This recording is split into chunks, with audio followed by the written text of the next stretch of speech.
जय श्री कृष्णा। हर हर महादेव। कार्तिक मातम की जय हो। भगवान श्री हरि विष्णु की सदैव जय हो। माता लक्ष्मी की जय हो। आपके घर परिवार पे भगवान की असीम कृपा दृष्टि सदैव बनी रहे। आपके घर के कर्ज, बीमारी, रोग सब कुछ दूर हो और आपके घर में सिर्फ सुख और समृद्धि का वास हो। तो आज हम करेंगे कार्तिक मातम का 32वां अध्याय। तो भगवान श्री कृष्ण कहते हैं, प्रिय, यूं कहकर देवर्षि नारद जी चले गए।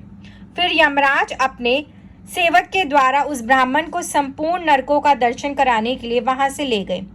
इसके बाद यम की आज्ञा का पालन करने वाला प्रेतराज धनेश्वर को संपूर्ण नरकों के पास ले गया और उनका अवलोकन कराता हुआ इस प्रकार कहने लगा। प्रेतराज ने कहा, धनेश्वर, महान भय देने वाले इन घोर नरकों की ओर दृष्टि डालो। इनमें पापी पुरुष सदा यमराज के सेवकों द्वारा पकाए जाते हैं। यह जो भयानक नरक दिखाई देता है, इसका नाम तप्त बालुक है, जो मनुष्य बलि वैश्य देव के अंत में भूख से दुर्बल हो घर पर आए हुए अतिथियों का सत्कार नहीं करते, वे अपने पाप कर्म के कारण इस नरक में कष्ट भोगते हैं। जो गुरु, अग्नि, ब्राह्मण, गो, देवता तथा मूढ़ाभिषिक्त राजाओं को लात मारते हैं, वे ही पापी यहाँ दृष्टिगोचर हो रहे हैं। इस प्रकार नरक के 6 अवान्तर भेद हैं। नाना प्रकार के पापों के कारण इसमें आना पड़ता है। इसी प्रकार यह दूसरा महानरक अंधतामिस्त्र कहलाता है। देखो, यहाँ सुई के समान मुंह वाले कीड़ों के द्वारा पापियों के शरीर विदीर्ण हो रहे हैं। यह नरक भयानक मुख वाले अनेक प्रकार के कीटों से ठसाठस भरा हुआ है। यह तीसरा कर्कच नामक नरक है। यह भी बड़ा भयानक दिखाई देता है। इसमें ये पापी मनुष्य आरे से चीरे जाने का कष्ट भोगते हैं। असीपत्रवन आदि भेदों से यह नरक 6 प्रकार का बताया गया है। जो दूसरों का पत्नी और पुत्र आदि से तथा अन्याय प्रियजनों से विछोह कराते हैं, वे ही लोग यहाँ कष्ट भोगते हैं। तलवार के समान पत्तों से इनके अंग छिन्न भिन्न हो रहे हैं और इसी भय से ये इधर उधर भाग रहे हैं। देखो, ये पापी कितने कष्ट भोगते हैं और किस प्रकार इधर उधर क्रदन करते फिरते हैं। यह चौथा नरक तो और भी भयानक है। इसका नाम अर्गला है। देखो, यमराज के दूत पापियों को मृदगर आदि से पीट रहे हैं और ये जोर जोर से चीख रहे हैं। जो साधु पुरुषों और ब्राह्मण आदि को गला पकड़कर या और किसी उपाय से कहीं आने जाने से रोकते हैं, वे पापी यमराज के सेवकों द्वारा यहाँ यातना में डाले जाते हैं। वध और भेदन आदि के द्वारा इस नरक के भी 6 भेद हैं। अब 5वें नरक पर दृष्टिपात करो। इसका नाम कोटशालमली है। यहाँ जो ये सेमल आदि के वृक्ष खड़े हैं, ये सभी जलते हुए अंगारे के समान हैं। इसमें पापियों को यातना दी जाती है। पराई स्त्री और पराई धन का अपहरण करने वाले तथा दूसरों से द्रोह करने वाले पापी सदा ही यहाँ कष्ट भोगते हैं। ये 6ठा नरक और भी अद्भुत है। इसे रक्तपीयू कहते हैं। इसमें रक्त और बीप भरा रहता है। इसकी ओर देखो तो सही, इसमें कितने ही पापी मनुष्य नीचे मुंह करके लटकाए गए हैं और भयानक कष्ट भोग रहे हैं। ये सब अभक्ष्य, भक्षण और निंदा करने वाले तथा चुगली खाने वाले हैं। कोई डूब रहे हैं, कोई मारे जा रहे हैं। ये सब के सब डरावनी आवाज के साथ चीख रहे हैं। इस नरक के भी विघ्न आदि 6 भेद हैं। धनेश्वर, अब इधर दृष्टि डालो। यह भयंकर दिखाई देने वाला 7वां नरक कुंभीपाक है। यह तेल आदि द्रव्यों के भेद से 6 प्रकार का है। यमराज के दूत महापातकी पुरुष को इसी में डालकर ओटताते हैं और वे पापी इसमें अनेक हजार वर्षों तक डूबते उतरते रहते हैं। देखो, ये भयानक नरक सब मिलाकर 42 हैं। बिना इच्छा के किया हुआ पातक शुष्क कहलाता है और इच्छा पूर्वक किए हुए पातक को आर्द्र कहा गया है। आर्द्र और शुष्क आदि भेदों से प्रत्येक नरक 2 प्रकार का है। इस प्रकार ये नरक पृथक पृथक 84 की संख्या में स्थित है।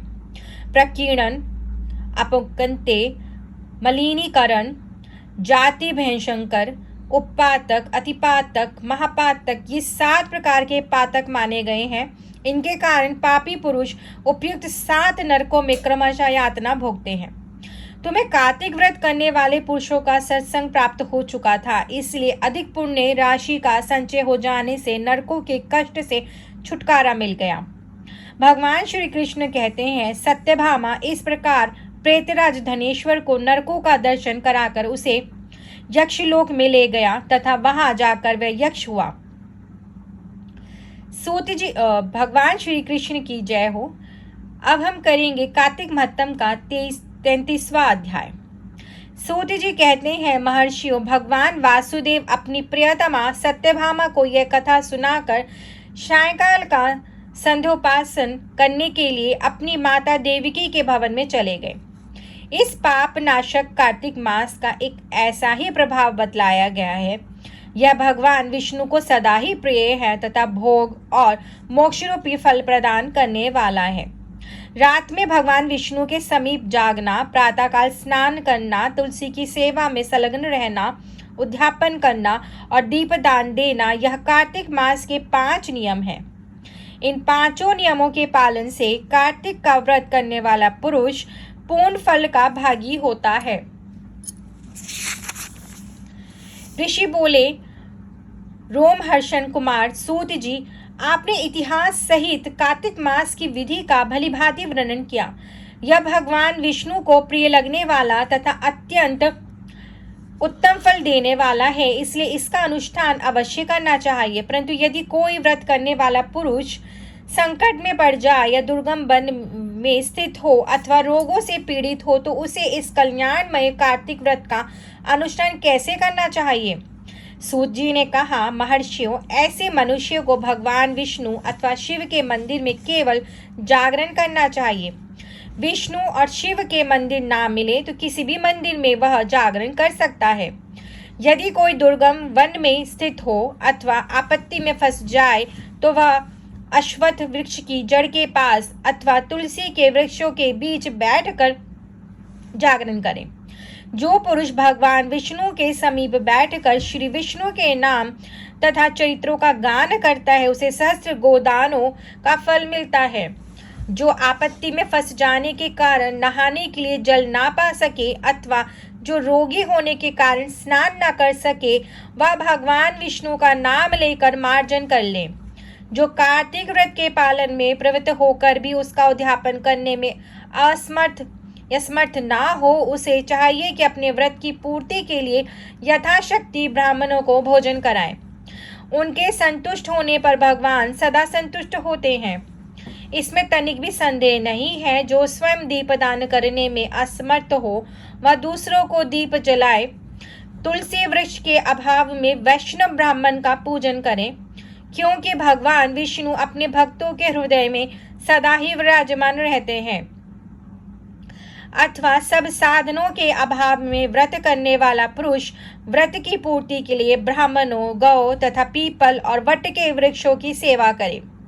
ऋषियों ने पूछा, सूत जी, आपने पीपल और वट को गौ तथा ब्राह्मण के समान कैसे बता दिया? वे दोनों अन्य सब वृक्षों की अपेक्षा अधिक पूज्य क्यों माने गए? सूत जी बोले, महर्षियों, पीपल के रूप में साक्षात भगवान विष्णु ही विराजते हैं। इसी प्रकार वट भगवान शंकर का और पलाश ब्रह्मा जी का स्वरूप है। इन तीनों का दर्शन, पूजन और सेवन पापहारी माना गया है। दुख, आपत्ति, व्याधि और दुष्टों के नाश में भी उसको कारण बताया गया है। भगवान श्री हरि विष्णु की जय हो, शिव शंकर की जय हो, माता लक्ष्मी की जय हो। आपके घर परिवार पर भगवान की असीम कृपा दृष्टि सदैव बनी रहे। कार्तिक महात्म की जय हो। जय श्री कृष्णा। हर हर महादेव।